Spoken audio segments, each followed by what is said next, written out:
ہمیں ذوالحجہ میں جانور قربان کرنے کے ساتھ ساتھ اپنے اندر کا گھمنڈ، غرور، تکبر، بد اخلاقی قربان کرنے کی کوشش کرنی چاہیے۔ بسم اللہ الرحمن الرحیم۔ السلام علیکم ورحمۃ اللہ وبرکاتہ۔ کیسے ہیں آپ سب میری YouTube family? I hope you all are fine. الحمدللہ رب العالمین، میں بھی خیریت سے ہوں۔ میری ریکویسٹ ہے، میرے چینل پہ نیو ہیں تو پلیز سبسکرائب کر دیں اور میری ویڈیوز کو پلیز لائک کر دیں۔ جزاک اللہ خیر۔ چلیے سٹارٹ کرتے ہیں ویڈیو۔ عید الاضحیٰ۔ عید الاضحیٰ ہم کیوں مناتے ہیں، اسی کے بارے میں آج میں بات کروں گی۔ ذوالحجہ کی 10 تاریخ کو ہم بقرعید مناتے ہیں، لیکن ذوالحجہ کی 9 تاریخ کو ایک بہت اہم چیز ہوتی ہے جو ساری دنیا سے مسلمان ہزاروں میل کا سفر طے کر کے حج کرنے جاتے ہیں۔ ایسے ہی ایک خاص عمل اور ہوتا ہے ذوالحجہ کے 10 تاریخ، 11 تاریخ اور 12 تاریخ کو۔ یہ عمل بہت پسند ہے اللہ سبحانہ و تعالیٰ کو۔ جی ہاں، میں بقرعید کی قربانی کی بات کر رہی تھی۔ قربانی ہم کیوں کرتے ہیں آپ لوگوں کو پتہ ہے؟ اگر نہیں پتہ ہے تو آج میں بات کروں گی اسی بارے میں۔ یہ سیدنا ابراہیم علیہ السلام کی سنت ہے۔ ابراہیم علیہ السلام کا پورا واقعہ جب آپ سنیں گے نا تو ایمان تازہ ہو جائے گا، دل آپ کا لرز جائے گا، اور شاید ہی کوئی ایسا بندہ ہو جس کی آنکھوں سے آنسو نہ نکلے۔ ہر کسی کی آنکھوں سے آنسو نکل آئے گا۔ ایک باپ کو حکم ملا کہ اپنے بیٹے کی قربانی کرنا ہے۔ ایک باپ کو یہ حکم ملا کہ اپنے بیٹے کی قربانی کرنا ہے۔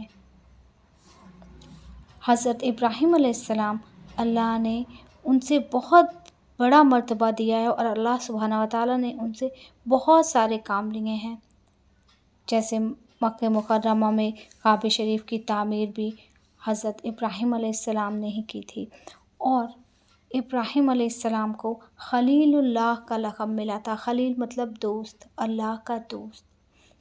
انہوں نے بہت ساری آزمائش آئی تھی، لیکن کبھی انہوں نے کسی آزمائش پہ کوئی سوال نہیں کیا، خاموشی سے اللہ سبحانہ و تعالیٰ کو جو پسند تھا صرف اس چیز کو کرتے گئے۔ ہاں، تو میں عرض کر رہی تھی ابراہیم علیہ السلام کو کوئی اولاد نہیں تھی۔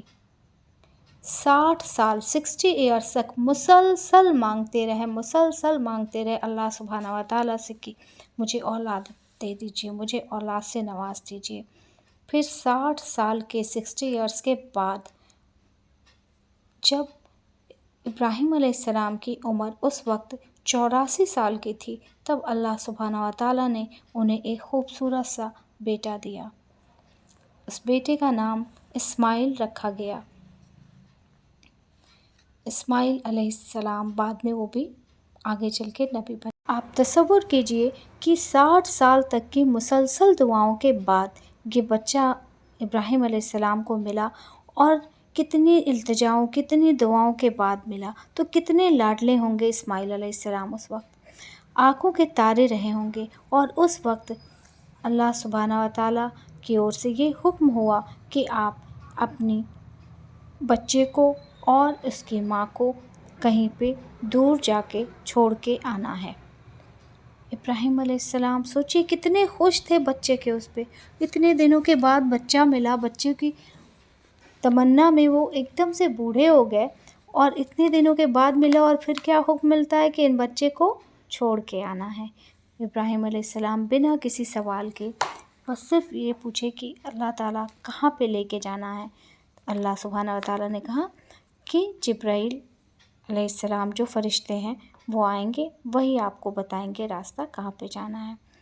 جبرائیل علیہ السلام آئے، اونٹ پہ یہ لوگ سوار ہوئے۔ جبرائیل علیہ السلام ایک اونٹ پہ تھے، اور سیدنا ابراہیم علیہ السلام، ان کے بچے اور اس بچے کی ماں بی بی ہاجرہ، سب لوگ ایک اونٹ پہ سوار ہوئے اور چل دیے۔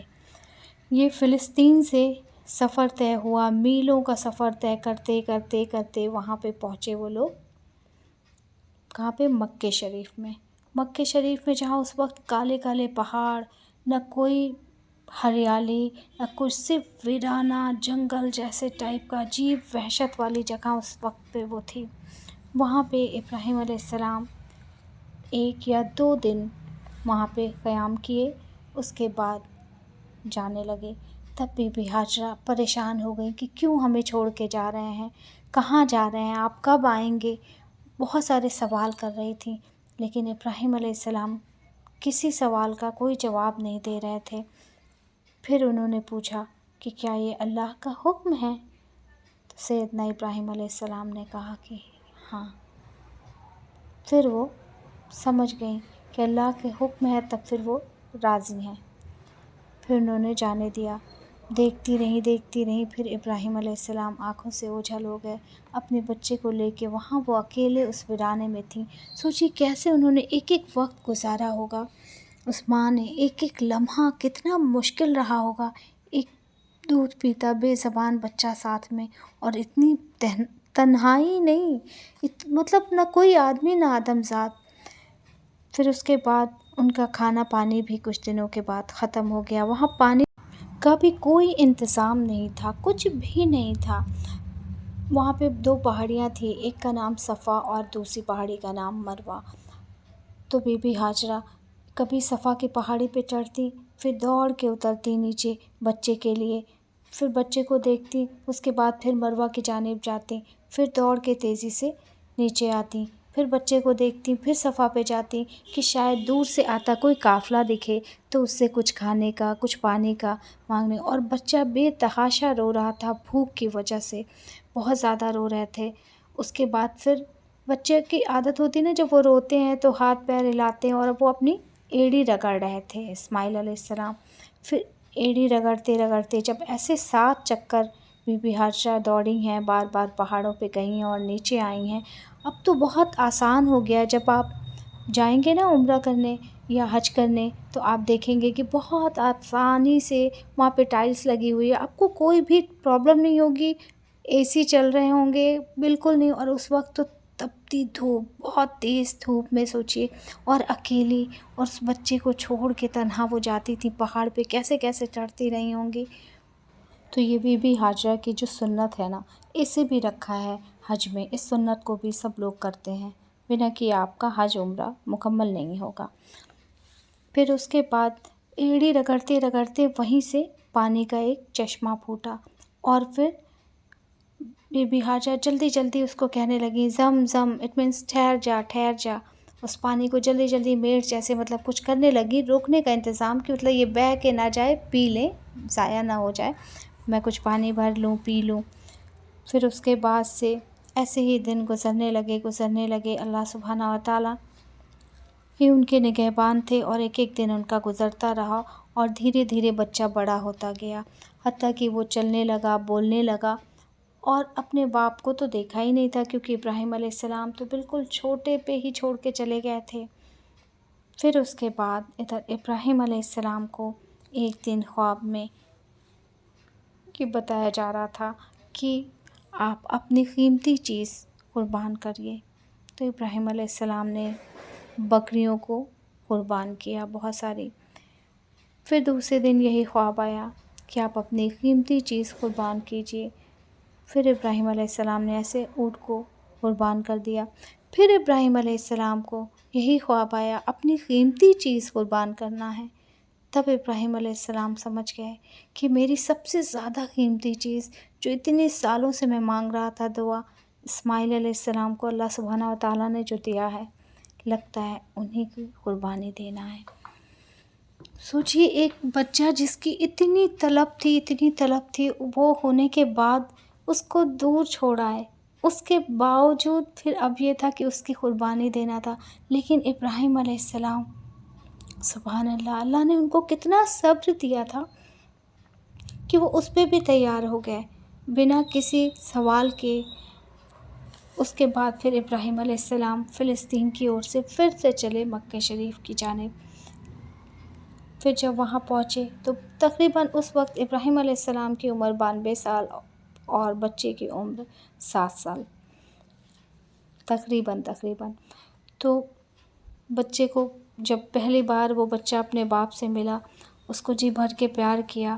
اس کے بعد انہوں نے اس ماں سے اور اس بچے کو یہ نہیں بتایا کہ میرے آنے کا مقصد کیا ہے، صرف بس کہا کہ اسے تیار کر دو، میں اسے سیر کرانے کے لیے لے جانا چاہ رہا ہوں۔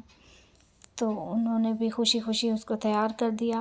بچہ بھی بہت خوش کہ ابا جان کے ساتھ مجھے جانا ہے، بہت زیادہ خوش تھا۔ پھر ابراہیم علیہ السلام اسے اپنے ساتھ لے کے چل دیے۔ اس کے بعد شیطان آیا بہکانے کے لیے، کیونکہ شیطان تو ہمارا دشمن ہے، وہ تو چاہتا نہیں کہ ہم اللہ سبحانہ وتعالیٰ کے قریب ہو جائیں، اس لیے اس نے بہکانے کے لیے ابراہیم علیہ السلام کو بہکایا۔ تو ابراہیم علیہ السلام اس کو 7 کنکریاں ماری، پھر بھگا دیا۔ اس کے بعد پھر وہ بچے کی ماں بی بی ہاجرہ کے پاس گیا، ان کو بھی بہکانے کی کوشش کیا، انہوں نے بھی اس کو مار کے کنکریاں بھگا دیا تھا۔ اس کے بعد پھر وہ اس بچے اسماعیل علیہ السلام کی طرف آیا، ان کو بھی بہکانے کی کوشش کیا، انہوں نے بھی اس کی بات نہیں سنی اور اس کو مار کے وہاں سے بھگا دیا۔ پھر ابراہیم علیہ السلام اپنے بچے کو لے کے گئے جمرۂ کبریٰ، اور جب وہاں پہنچے ہیں، بچہ تو بہت خوش باپ کے ساتھ جا رہا تھا۔ جب جمرۂ کبریٰ پہ پہنچے ہیں تو انہوں نے کہا یا بنیا انی، مطلب بنیا بیٹے کو کہتے ہیں، تو انہوں نے اپنے بیٹے سے بتایا کہ مجھے تمہیں ذبح کرنا ہے، قربان کرنا ہے۔ سوچئے یہ کتنی بڑی بات تھی۔ ایک مطلب اگر ہمیں کسی کو پتہ چل جاتا، ہمارے اپنے کو کسی ایسی کوئی بیماری ہو جاتی ہے تو ہم کو ہمارے بس نہیں چلتا کہ کیسے اس کو ٹھیک کر دیں، اور ابراہیم علیہ السلام کے لختے جگر جو اتنی دعاؤں، اتنی منت مرادوں کے بعد وہ ہوئے تھے، اسماعیل علیہ السلام، کیسے انہوں نے کس دل سے کہا ہوگا اور کس دل سے انہوں نے سنا ہوگا۔ لیکن ہاں، جیسے ابراہیم علیہ السلام تھے ویسے ہی ان کے بیٹے بھی تھے۔ انہوں نے کیا کہا؟ انہوں نے کہا، جب یہ بات سنی ابراہیم علیہ السلام کی، تو انہوں نے کہا کہ ابا جان، آپ دیکھیں گے کہ میں اللہ کی آزمائش میں پورا اتروں گا، آپ مجھے صبر والا پائیے گا، میرے ہاتھ کو باندھ دیجیے گا، میرے پاؤں کو باندھ دیجیے گا، مجھے الٹا لٹائیے گا، تاکہ آپ کو مجھے دیکھ کے محبت نہ آئے، اس لیے آپ اپنی آنکھوں پہ پٹی باندھ لیجیے گا، اور میری ماں کو میرا ایک الٹا دے دیجیے گا، میری نشانی سمجھ کے رکھ لیں گی، اور آپ اپنے کرتے میں مجھے یہیں پہ دفن کر دیجیے گا، میری ماں مجھے ایسے دیکھ نہیں پائیں گی۔ اپنی آنکھوں پہ پھر ابراہیم علیہ السلام نے پٹی باندھ لیا، بچے کو ذبح کرنے کے لیے، مطلب قربان کرنے کے لیے لٹا دیا الٹا۔ پھر ابراہیم علیہ السلام نے اپنی چھری کو خوب تیز کیا تھا۔ اس کے بعد ابراہیم علیہ السلام نے چھری ان کی گردن پہ اسماعیل علیہ السلام کی چلا دیا۔ آپ ایک بار تصور کیجئے کہ کیا کوئی باپ ایسا کر پائے گا اپنے ہی بچے کو، جس کو خود اتنی اس سے مانگا تھا، صرف اللہ کی رضا کی خاطر، صرف اللہ کی رضا کی خاطر۔ اور اللہ جو اتنے ارحم الراحمین ہیں، اتنے ارحم الراحمین ہیں اللہ سبحانہ وتعالیٰ، کہ اللہ سبحانہ وتعالیٰ نے کا حکم پورا کر دیا تھا، لیکن اب چھری کو بھی تو اپنا کام کرنا تھا۔ چھری کیسے چل جاتی جب اللہ کا حکم نہیں ہو رہا تھا کہ اسماعیل علیہ السلام پہ چلنا ہے، تو چھری نہیں چل پائی ان پہ۔ پھر اللہ سبحانہ وتعالیٰ نے فرشتوں سے بچے کو ہٹا لیا اور اس کی جگہ پہ ایک میڈھا رکھوا دیا، اور میڈھے پہ ہی ابراہیم علیہ السلام نے، ان کی تو آنکھوں پہ پٹی بندھی تھی، وہ تو یہ سمجھ رہے تھے میں نے اپنے بیٹے کو قربان کر دیا، لیکن جب آنکھوں کی پٹی ہٹائی تو دیکھا بیٹا بغل میں کھڑا ہے اور میڈھا ذبح ہو چکا ہے۔ اور اسماعیل علیہ السلام پھر بڑے ہوئے اور نبی بنائے گئے اللہ کی طرف سے۔ میرے عزیز، اب ہم لوگ ذرا خود پہ غور و فکر کر لیں۔ ابراہیم علیہ السلام نے اپنے بچے کی قربانی کرنے سے پہلے کوئی سوال نہیں کیا۔ ہم اپنے آپ کو دیکھیں، ہم اپنے نفس، اپنے خواہشات، اپنی انا قربان کرنے، اور اس واقعے کو ذہن میں رکھیں، ضرور رکھیں، جب قربانی آئے تو قربانی کے وقت اللہ سبحانہ وتعالیٰ کا شکر بھیجیں، لاکھ لاکھ شکر ہے، احسان ہے مالک کا کہ ہمیں جانور قربان کرنے کا حکم ملا ہے۔ ہمارے نبی صلی اللہ علیہ وسلم کا ارشاد مبارکہ ہے کہ قربانی کرانے والوں کو قربانی کے جانور کے ہر بال کے بدلے ایک ایک نیکی ملتی ہے۔ سبحان اللہ۔ اور اپنے رب کا شکر ادا کریے، اپنے رب کا شکر ادا کریے، شکر گزار بنیے کہ ہمیں قربانی کرانے والوں میں اللہ سبحانہ و تعالیٰ رکھے، اور ہم ہر سال قربانی کراتے رہیں، اس سنت کو زندہ رکھیں، اور اللہ سبحانہ و تعالیٰ ہمارے اعمال کو قبول فرما لیں۔ یہ ریاکاری کے لیے، دکھاوے کے لیے نہ ہو، اسے اللہ سبحانہ و تعالیٰ قبول فرما لیں۔ بس اسی کے ساتھ اب مجھے اجازت دیجیے، اپنا خیال رکھیے گا۔ میں ایک بار پھر سے کہنا چاہتی ہوں، میرے چینل کو پلیز سبسکرائب کر دیجیے گا اور لائک کر دیجیے گا، ویڈیوز کو دیکھیے، پورا سنیے گا، تبھی آپ کو سمجھ میں آئے گا۔ چلیے اپنا خوب سارا خیال رکھیے گا، پھر ملتے ہیں نیو ویڈیو میں۔ السلام علیکم، اللہ حافظ۔